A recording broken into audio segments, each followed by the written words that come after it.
Next up is testing the part ejector. I should have taken video of it while I was in there, but it's basically a little tiny pin that goes through the collet and will push out the part from the sub-spindle into the conveyor and then into the temporary bucket. If I'm reading the manual right, M84, and then I'll do an M1 optional stop, and then I'll do an M85. So M84, pause, M85, optional stop is on. So cycle start should spit the thing out. It didn't. I might be doing something wrong. This might have something to do with it, and if I click massage, ejector alarm. I don't know what that is. Let's find out.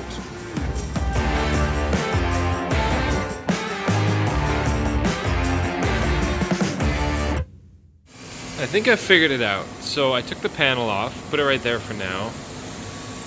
This is the inside. Here's your lever for opening and closing the collet. Air cylinder does that.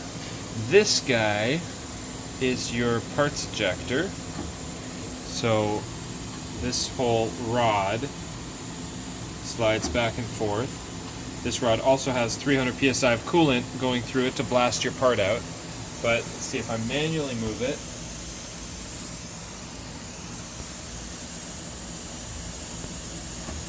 Ta-da! But now that I look in here, there's little lights here. There. So I adjusted the travel to get it to do what I wanted, but I think I'm outside the range of those lights. Those lights dictate open and closed, and my new range doesn't do that. So I gotta figure out how to change that.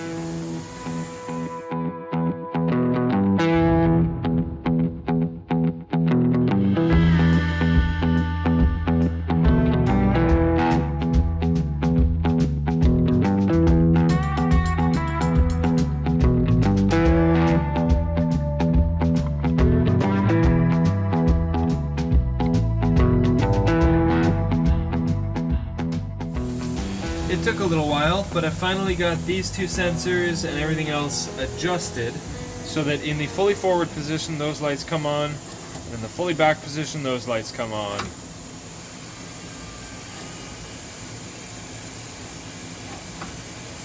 Should work.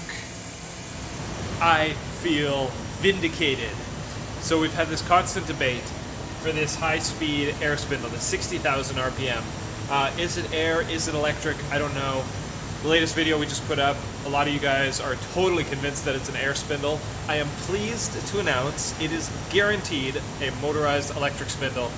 Yeah, Sky and I were just talking about it, so we went on this little research black hole to find it. I have the instruction manual, but it's all in French, in Swiss French. So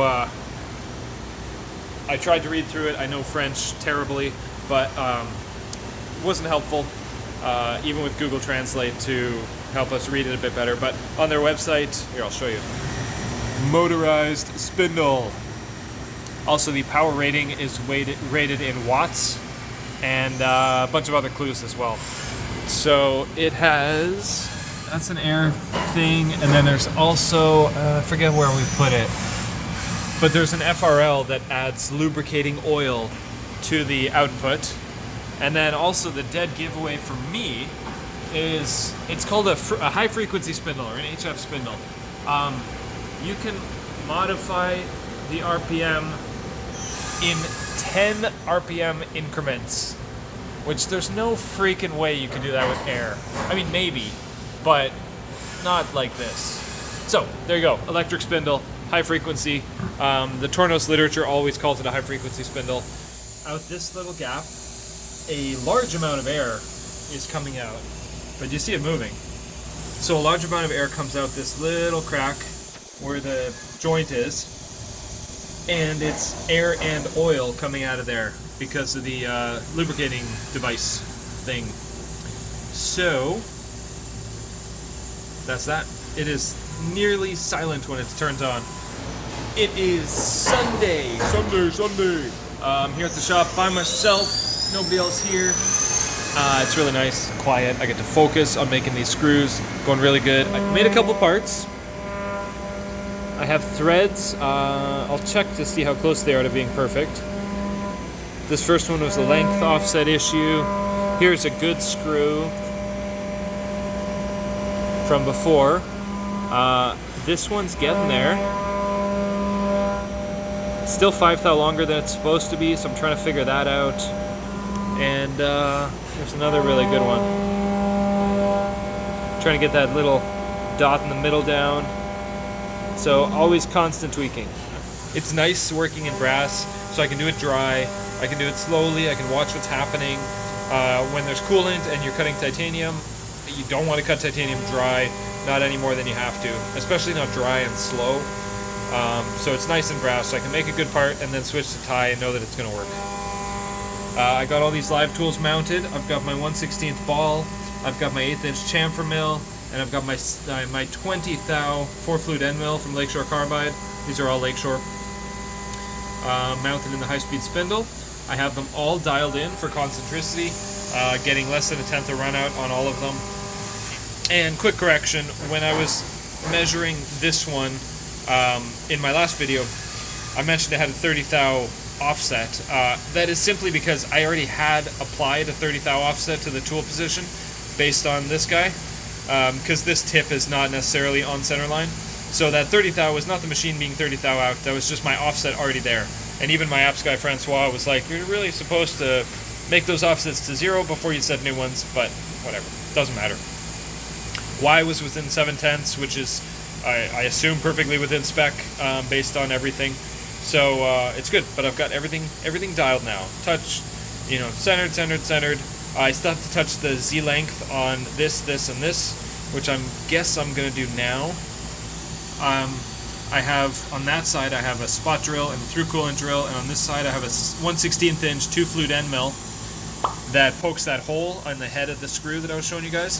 Very confusing using main side tools with a sub-spindle and trying to follow it, and I basically have to use the Z-axis here, but XY over there in the main side code. So path 1 has X and Y, path 2 has Z moves, and a lot of weight codes in between to make sure they're both happy, but it seems to work. Public service announcement. For this video and all of our videos, we often try to use a recording device with a little lapel mic. You'll see me wearing it right here. It doesn't always happen because I'm filming this on my phone right now. There's nobody around. I just want to get it out, get it done. So if the audio is quiet or loud or you can't hear me or whatever, just that's what it is. We're not a media production company, but we do what we can with what we have. And yeah, let's flip this around. I got to show you guys something. All right, we're gonna make the main side only. The sub side's not gonna do anything. I've got them separated right now, so we're gonna make the diameter, the threads on the main side, and then we'll do a transfer. So it's gonna part off a chunk here as the initialization step. It doesn't always do that, but it can. And then we're gonna I'm facing off 5 thou. Now we're gonna turn the diameter in one pass. Now we're gonna come down and thread. 6, 7, 8, and then it'll get ready for parting, and then we stop it. Now I've got to line up the two paths, main and sub, so that they start at the same weight code, so I can transfer properly. Scrolling down through all that hex milling, trying to find 9200. So I've got path 1, path 2, 9200 matches 9200. And machining in display 1, back to memory. This should work. So cycle start. Goes up to the parting tool, material comes out, sub comes in, grabs the part, everything looks good. There we go. So now I have a half a part machine. It's basically a screw right now. It's a little bit long and it has no torques in it. So then we're going to come over here and we're going to make all the torquesy stuff. So the last time I made a part, you can see it's there with nothing on the end. I took a Sharpie, I painted the end black because the last one I made before this, I'm not sure if it actually machined on that side. So this gives me a quick visual, lets me know if you know, if I've done it or not. I saw chips coming off, but this will tell me. And then after this, I'm going to pull it out, measure the length, make sure we're good, make sure everything makes sense. All right, so it did take the Sharpie off, which is good. Let's look at it under the microscope here. So you can see here, it still does have a little pip in the middle, or whatever other inappropriate words you want to use to call that. It's hard to get this thing. I'm literally going like this. But you can see at the top there, it's supposed to come over and round that corner. It's not quite doing it. So I got something weird going on here. You can see the Sharpie at the very top. And that extra line, I don't know how to I don't know how to show you guys how to point it out, but I just had an idea. Here's my screw. I've got two tool paths, so right now I have them both selected, which helps. This line is my turning tool, so the turning tool comes in, plunges just a little bit, and then the sub side, the finish tool, comes in and does this little radius. So they overlap in this section right here. You can see there's... Sorry. So they overlap in this section right here.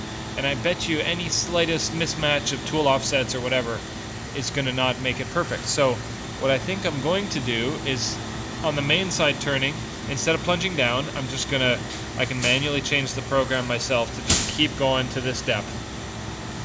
Which should be OD finish, should be one of these guys right here. So Z keeps going, here we go. 180, there we go, now you can see it. 180 is my finish diameter. It moves to Z.1215 for a distance of this, and then here's where it starts plunging down. So basically I want to go, I'm not going to do it on screen just because I don't want to get it wrong, but basically I would do something like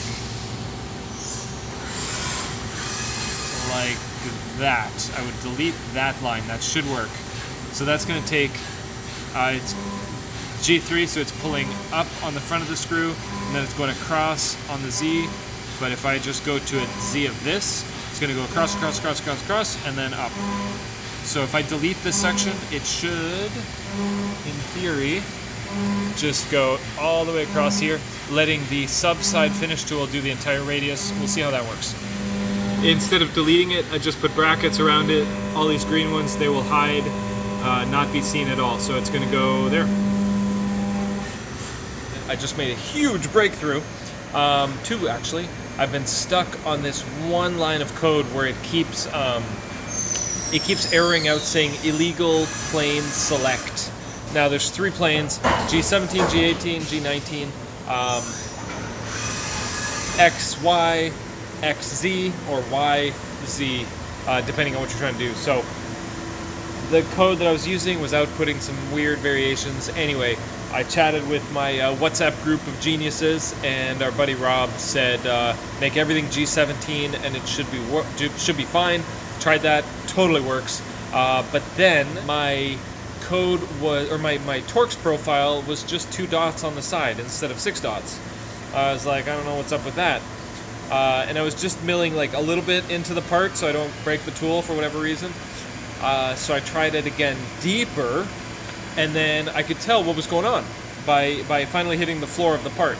So you can see by that picture, if it's still up, that the Torx profile has been squished because a lathe moves in X basically 2 to 1, I guess, because you're based on a diameter. So because your diameter, if you're moving X 1 thou, you're actually only physically moving half a thou, but the diameter of the part will be 1 thou bigger. So basically it made my Torx profile squished. And now that I can see that, it makes perfect sense, because I was using my Mori Fanuc post, which is a milling machine, not a lathe. So I'm reprogramming it right now. I'm using the Nakamura post from before, except on the main spindle, not on the sub spindle. That should make the Tornos happy.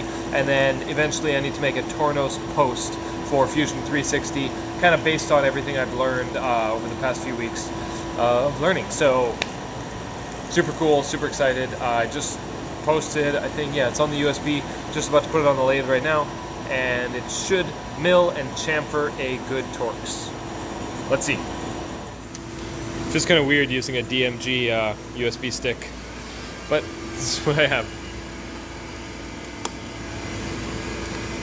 Let's see. So you go to Custom 1, you go to Advanced, you go to Files Manager, hit Input, move over to your file, hit Input, switch to Edit mode. You got to be in Edit down here.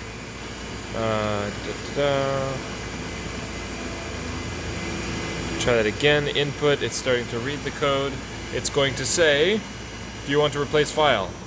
The funny thing, even though I name my files with something relatively makes sensible, you know how at the top of the code it says like O1001, O1002. That O has to be different for every single file, otherwise this replace will write over that other O value, even if the names are different. So yes, I want to, because I know what I'm doing.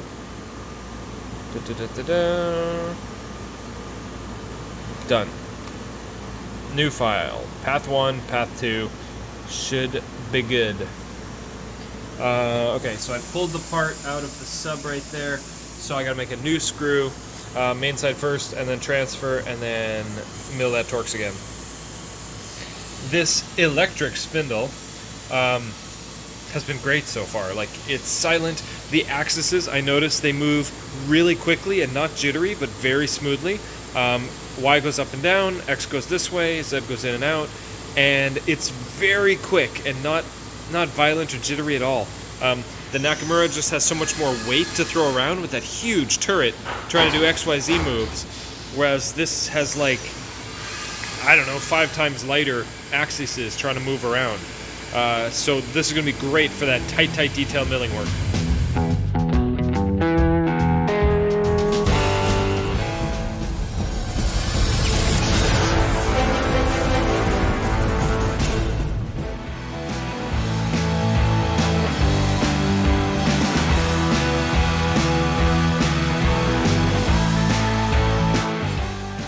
Next up, I'm on to the chamfer, which is that little tool in the middle.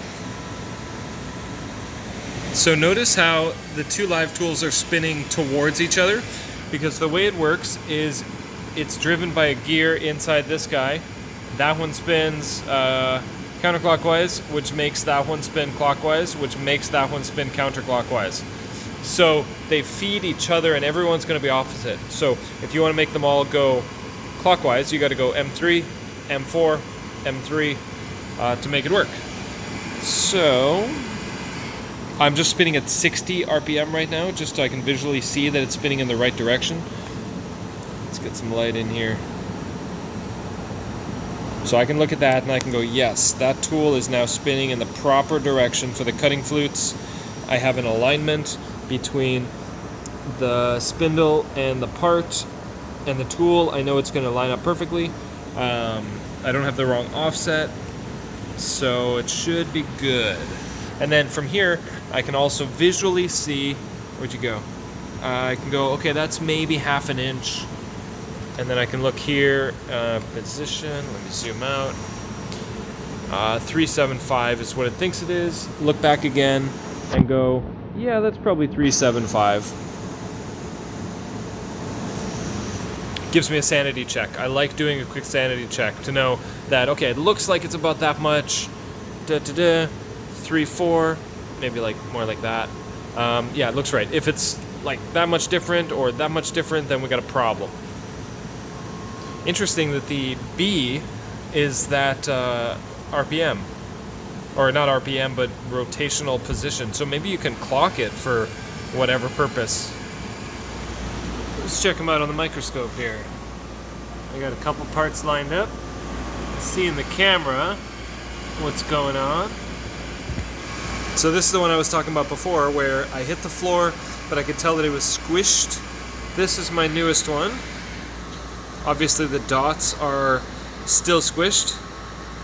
However, the dots are obviously wrong, but the chamfer, it's a little deep, but it looks epic. Maybe the chamfer's wrong too? It's hard to tell. There's some weird stuff going on there. The other thing I gotta fix is the pilot hole is way too big. We're getting there, bit by bit. So I just confirmed something. You know how I said the spindles, the live tools rotate opposing each other?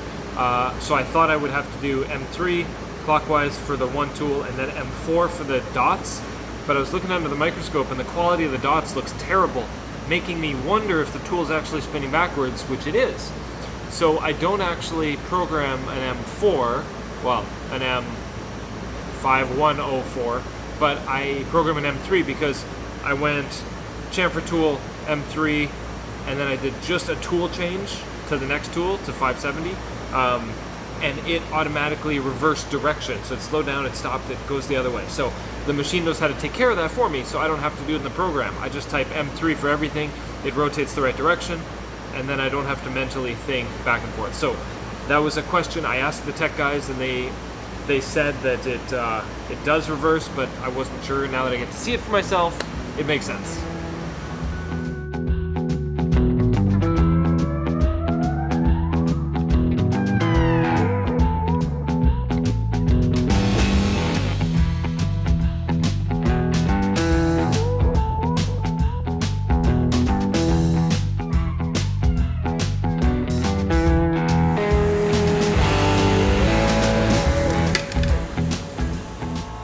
Look at this cute little guy.